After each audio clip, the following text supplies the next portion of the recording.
La foi qui me fait vivre. Un mémorial saint, le 26 janvier, le sabbat de Dieu. Il a fait mémoire de ses merveilles.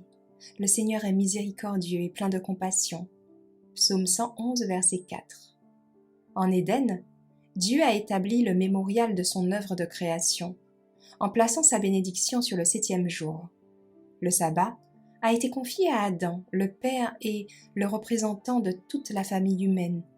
Son observation devait être un acte de reconnaissance de la part de tous les habitants de la terre. Que Dieu était leur créateur et souverain légitime, qu'il était l'œuvre de ses mains et les sujets de son autorité.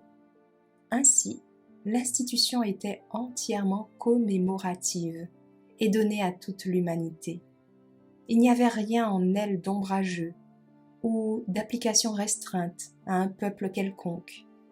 Toutes les choses ont été créées par le Fils de Dieu. Au commencement était le Verbe, et le Verbe était avec Dieu. Toutes choses ont été faites par lui, et sans lui, rien de ce qui a été fait n'a été fait. Jean 1, versets 1 à 3. Et puisque le sabbat est un mémorial de l'œuvre de la création, il est un gage de l'amour et de la puissance du Christ. Le sabbat appelle nos pensées vers la nature et nous met en communion avec le Créateur. Dans le chant des oiseaux, le soupir des arbres et la musique de la mer, nous pouvons encore entendre la voix du Créateur qui s'entretenait avec Adam en Éden à la fraîcheur du jour. Et lorsque nous contemplons sa puissance dans la nature, nous trouvons un réconfort, car la parole qui a créé toutes choses est celle qui donne la vie à l'âme. Dieu a donné à l'homme 6 jours pour travailler, mais il a sanctifié le jour de son repos et l'a donné à l'homme pour qu'il le garde, libre de tout travail séculier. En mettant ainsi à part le sabbat, Dieu a donné au monde un mémorial.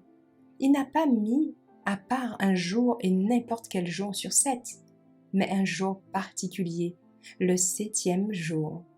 En observant le sabbat, nous montrons que nous reconnaissons Dieu comme le Dieu vivant, le Créateur du ciel et de la terre. Si le sabbat avait toujours été observé de façon sacrée, il n'y aurait jamais eu d'athée ou d'idolâtre.